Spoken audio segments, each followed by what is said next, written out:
name is Daniel Tiromwe, and I'm a ranger guide in Queen Elizabeth National Park. And you are most welcome to the medley of wonders. And Queen Elizabeth National Park at the moment is where you are, and this gate is called Kasenyi. So to give you the brief introduction about Kasenyi and Queen and what we do, Queen Elizabeth National Park remains the second largest national park in Uganda after Murchison Falls National Park. And the size of this park is 1,978 square kilometers. A national park that has 95 mammal species, 612 to 640 species of birds, 35 reptile species, as well as 9 primate species. We are called a medley of wonders because this national park has got unique attractions and unique activities. So on this particular gate where we are, it is called Kasenyi Gate, which is in the north part of the park. And it is the gate where every visitor yearns for every morning.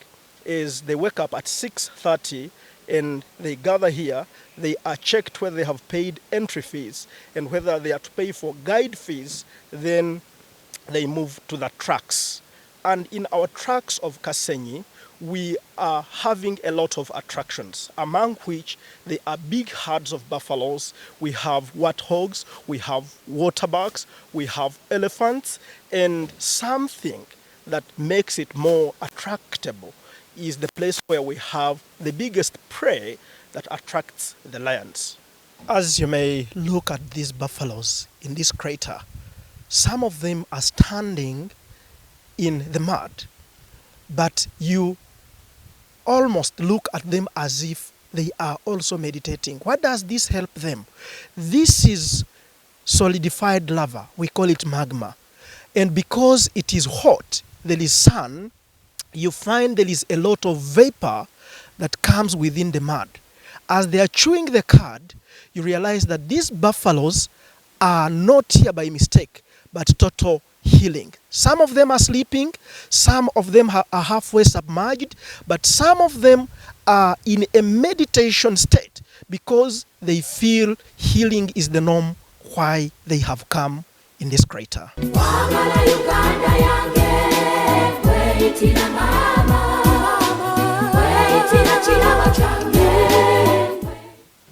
Looking at these buffaloes, they are meant to wallow in the mud and look like this.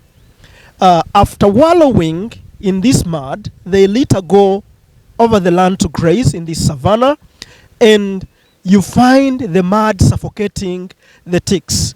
When they don't go to Nyamnuka, where the mud is salty or what we call saline water, then this is their next medication point.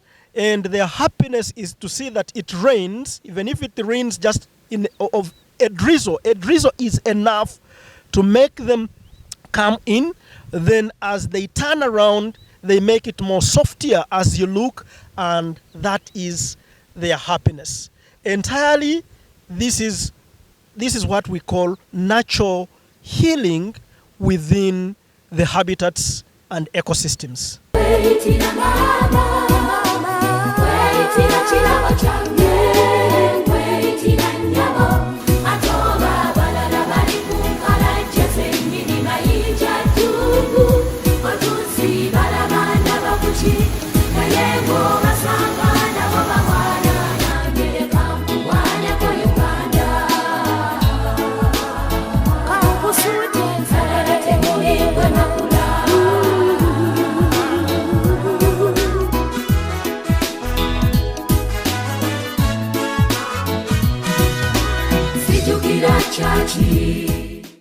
As I talked about Queen Elizabeth being the medley of wonders and what makes it unique being the tree climbing lions, ahead of us, as I said that nature is unpredictable and by luck you are able to find lions in the trees, is ahead of us, this time not in a fig tree but a cactus tree.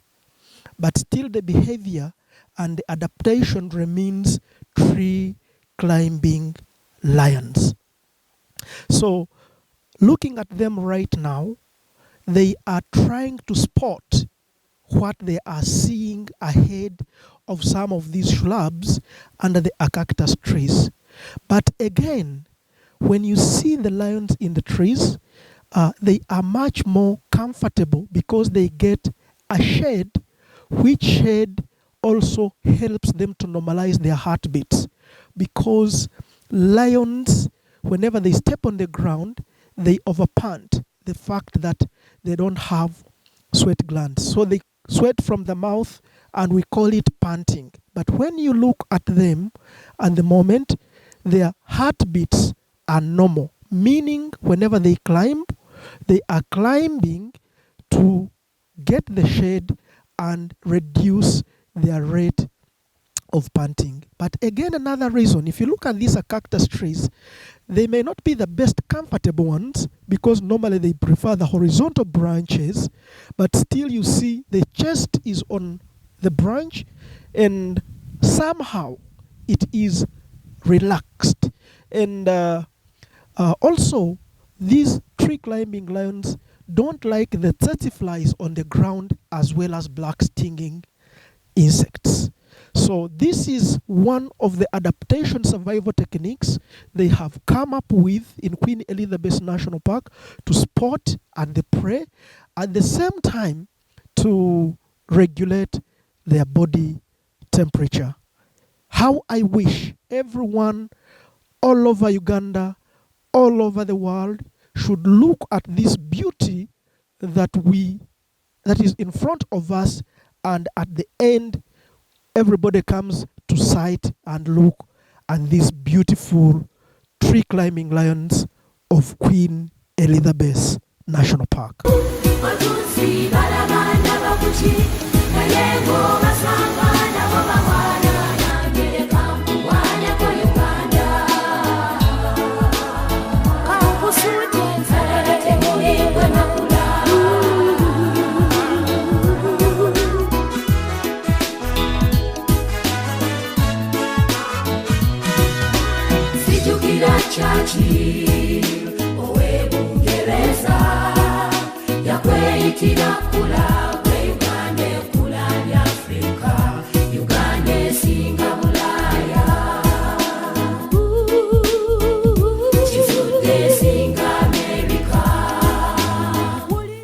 So as I talked about the tree climbing lions, this is how luck at times becomes the norms of the tourists that comes to visit Queen Elizabeth National Park, because at times they can climb, at times they may not climb, but famously these are the tree climbing lions sighted in a tree called a cactus tree. And a cactus trees are of different species, but this is known to be ficus. This is known to be Euphorbia acandelabrum. But in the south, they normally prefer to climb the trees known to be fig trees, and they are called Ficus megarocarpa and Ficus sycomorus. So if you look at these lions in this cactus tree, they exhibit the beauty behind why Queen Elizabeth National Park is known as a medley of wonders. Look at how comfortable they are, relaxed. Look at their chest on the branches, and look at how they visibly see well among the shrubs below the cactus trees. So we have reasons why these lions are climbing in Queen. As I lastly talked about our vegetation patterns changing from savanna to bushland, where they don't see well the animals, then they have adapted to climb these trees such that they are able to move later in the day and strike at the prey. And at the same time, when they are climbing high, they are shying away from the tsetse flies that normally bite them and these black stinging insects. But again, if you look at this tree, it has got a big stem, but similarly with, looks like the fig branches somehow alter and looks horizontal, which gives them a comfort. But again, when lions step on the ground, they absorb in a lot of heat, and that heat causes them to overpant. But when they are in the tree, look at them. They are just having a normal heartbeat, because as the saying states that the higher you go, the cooler it becomes. This Acarictus tree has served that purpose. But in the entire world, lions are among the cat family species. They can climb everywhere. But depending where they are, because of weather pattern factors and ecological factors in other parts of the world, lions don't climb. How I wish everyone in Uganda domestically and everyone who is looking at what is happening right now in Queen Elizabeth National Park would put it in his or her mind to come and look at this beauty, rather not to only look at this from other videos, but this is a live show here in Queen Elizabeth when you come to visit us. Queen Elizabeth remains the medley of wonders, and it is welcoming you to come and look at these wonderful cats.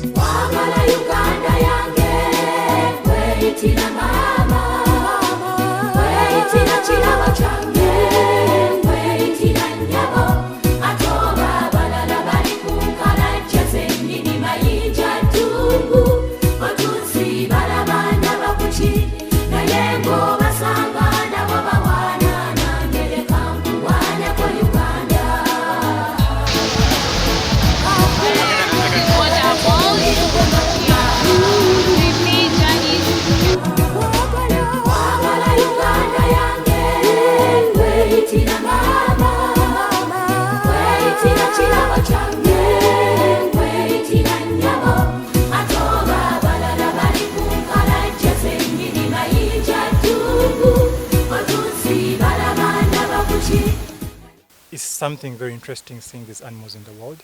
It's not the same as when you see them in the zoo, because here in the wild you're seeing them in their natural habitat. So the experience was very good.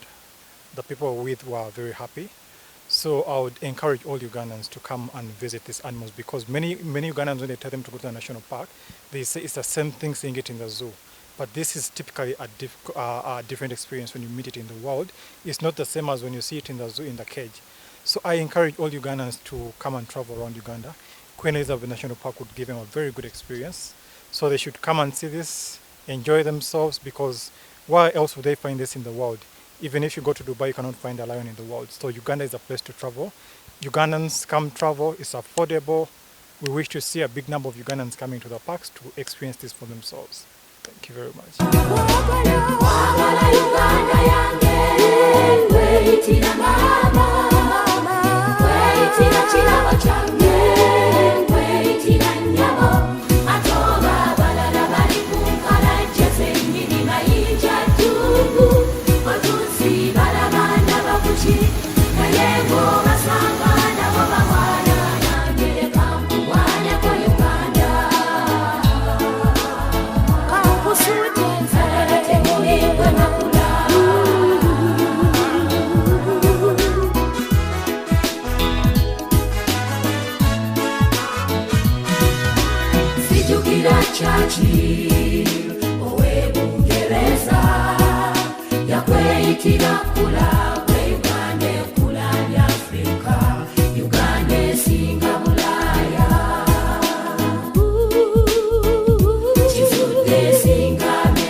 This spectacular view is the view of Lake Edward.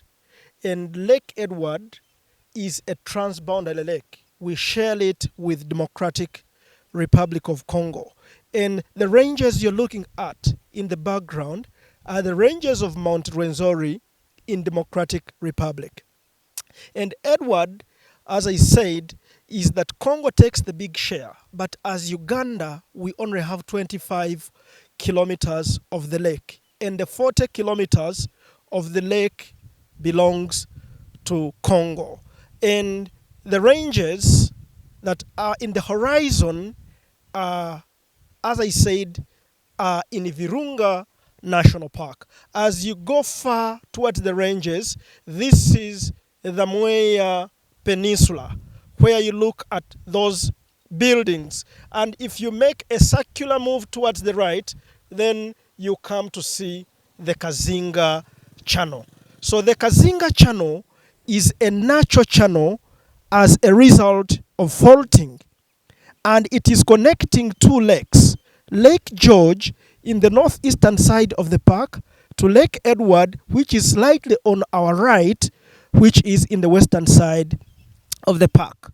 So the channel is 8 to 12 meters deep and the length is 40 kilometers. And Lake Edward is quite deeper because it is within the Rift Valley. And we find, in terms of altitude, the lowest being 112 meters.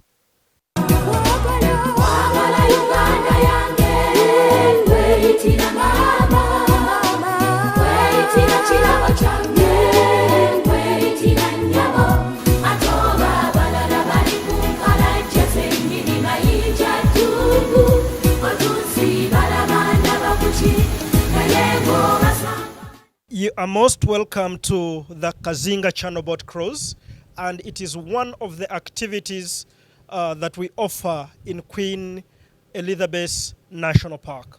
So we are on the channel that is natural in its own, that is joining two lakes. Lake George in the northeastern side of the park to Lake Edward, which is towards the western side of the park. And the channel is 8 to 12 meters deep and the length is 40 kilometers. So when you're on the Kazinga Channel, that is when you believe the aquatic ecosystem or the water body hosts a lot of mammals, a lot of birds, a lot of reptiles, among other attractions. But what we normally don't miss on the Kazinga Channel are schools of hippos, herds of buffaloes, elephants. We don't miss crocodiles. And something interesting, we also look at different species of birds that are referred to be water birds. And at this season of the year, we are lucky that we are also hosting the European migratory species of birds. And in few minutes from now, believe me and agree with me, you are going to look at many of them. I urge visitors that they are most welcome to Kazinga Channel because of the attractions. For example, the African elephants, who are ecological modifiers, whose role is what they're doing right now, suppressing the vegetation. And they're doing this because they are preparing for other animals who are the grazers, like the warthogs, like the waterbucks, like the buffaloes, because as they suppress the vegetation, they allow the rays of the sun to hit the ground, and this is why other grazers are doing well in Queen Elizabeth National Park. Such attractions are supposed not to be missed by the visitors, both locally as Ugandans, as East Africans, as Africans, and we also urge the tourists all over the world to come and visit Queen Elizabeth National Park. This is indeed the medley of wonders.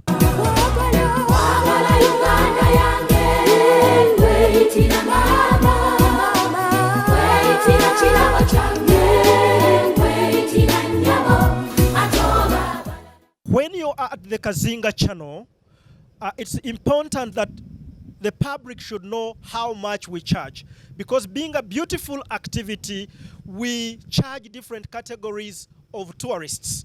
We charge tourists as Ugandans, we charge tourists as foreign residents, and we charge tourists as foreign non-residents. So when you're a Ugandan or an East African, we only charge this very seat, because we charge per seat in the boat cruise. We only charge 30,000 Ugandan shillings for 2 hours. And when you're a foreign resident, that means you're a tourist who has got a work permit in the country. We charge you $30 US. And when you're a foreign non-resident, we also charge you as the same amount, $30. The only difference when it comes to foreign residents and foreign non-residents is on the entry fees. So we charge $45 to foreign non-residents and $10 less from that. Otherwise, we also encourage schools to come and bring their students, because we charge 450,000 shillings a school group of 40 students. And these 40 students, we put an extra of 2 teachers who can always be with them to safeguard them, guide them, together with the guide on the boat cruise. I urge everyone to be welcome.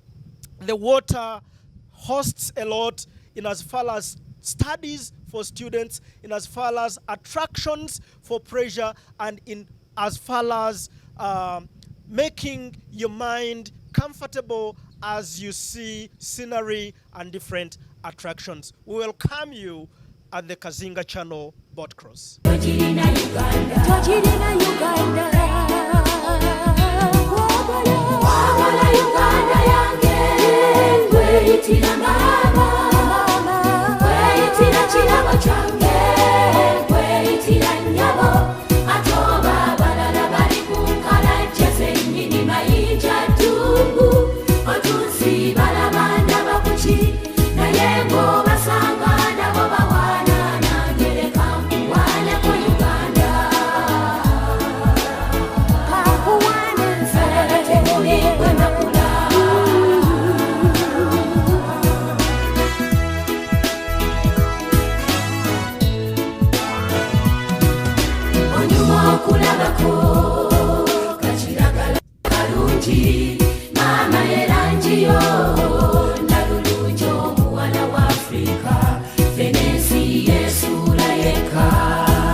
At the moment, once again, these are the attractions that you can enjoy and look at when you are at the Kazinga Channel. And if you can look where I am pointing, the different species of birds flying, and we call them the gull-billed terns. And away from the gull-billed terns, there are other species of birds like the African spoonbills. And away from the African spoonbills, you can also look at species like the spur-winged plovers. And away from the spur-winged plovers, you can also look at species like the water thickney. So it is at the Kazinga Channel where you see such interaction of different species of birds. And along the shores, as we continue, you are going also to sight and look at the migratory species of birds that migrate from Europe.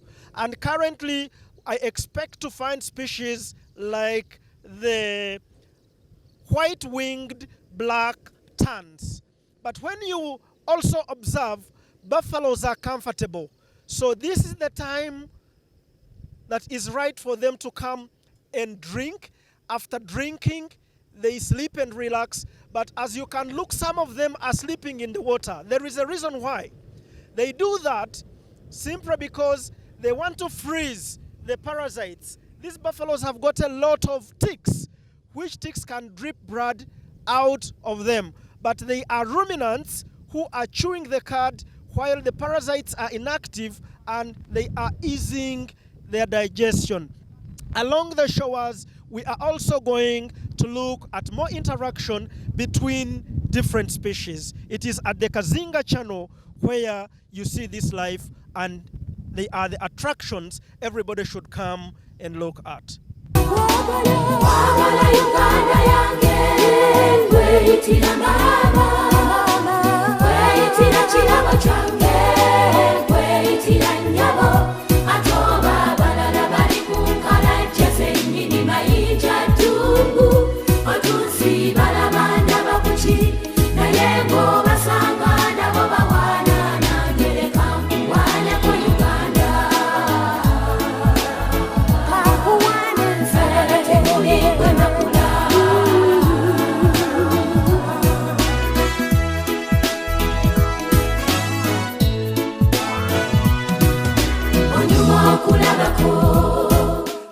Our Kazinga Channel again.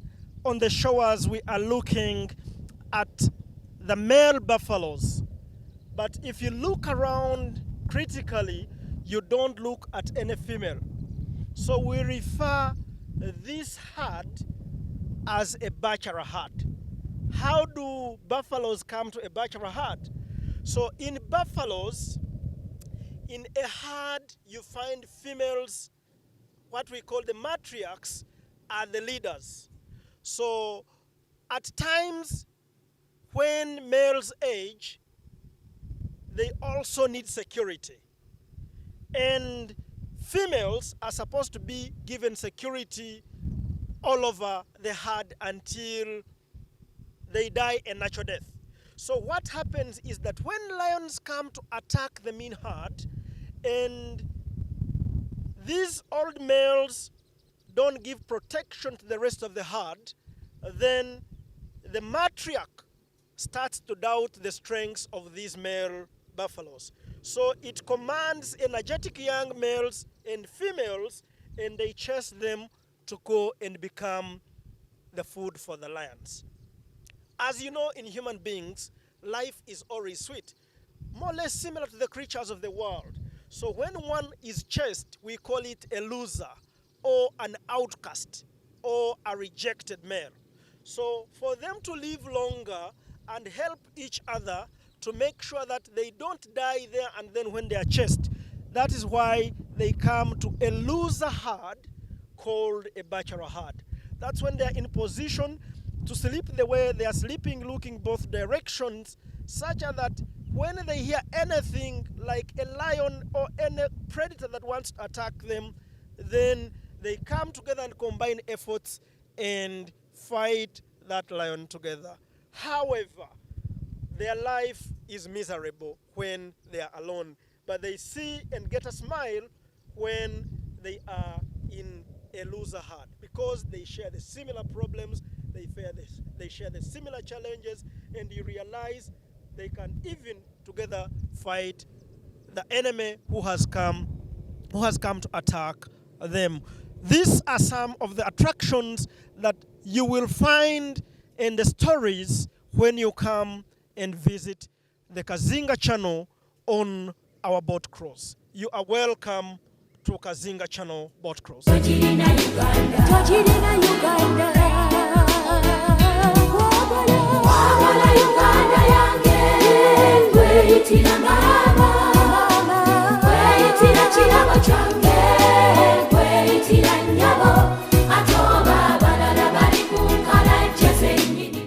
At the moment, this is called Kazinga Fishing Village. And I said in the beginning that this national park is called a biosphere reserve, which means people coexisting with nature in harmony without harming the other. You must have looked at buffaloes and hippos very close. And this is where the community people dock their boats. And we don't allow them to fish on the Kazinga Channel because the channel is a breeding zone for Lake George and Lake Edward. So this is to the entry close to the homesteads towards Lake Edward. And slightly on the right of the boats, just look at the elephants. So now, pose a question. Is it not coexistence? If there wouldn't be harmony between the people and the animals, this wouldn't be happening. So this is what Uganda Wildlife Authority does. It is the efforts of Community Conservation Department that people are given capacity in as far as knowledge of animal behavior is concerned.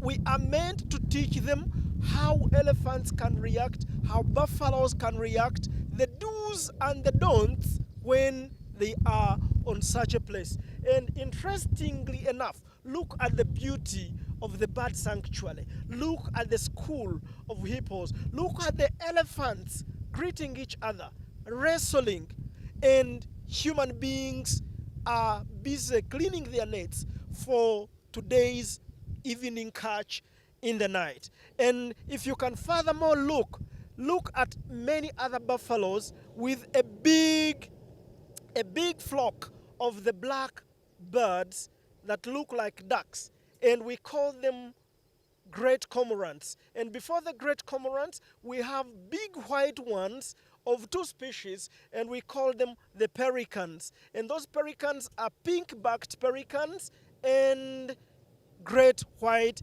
pelicans with gray-headed girls. It is at the Kazinga Channel where you can find such conservation efforts, where people are coexisting with nature, which makes our national park quite unique. You are welcome to Queen Elizabeth National Park, which is the medley of wonders, to look at this interaction of us being called a biosphere reserve.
Nayengo basanga nabo bawana nangere kankuwane ko Uganda. Balala temuli kwe makula. Wagala Uganda yange kweyitira mama. Kweyitira kirabo kyange kweyitira nyabo. Atoba balala bali kunkala jeze nyini mayini.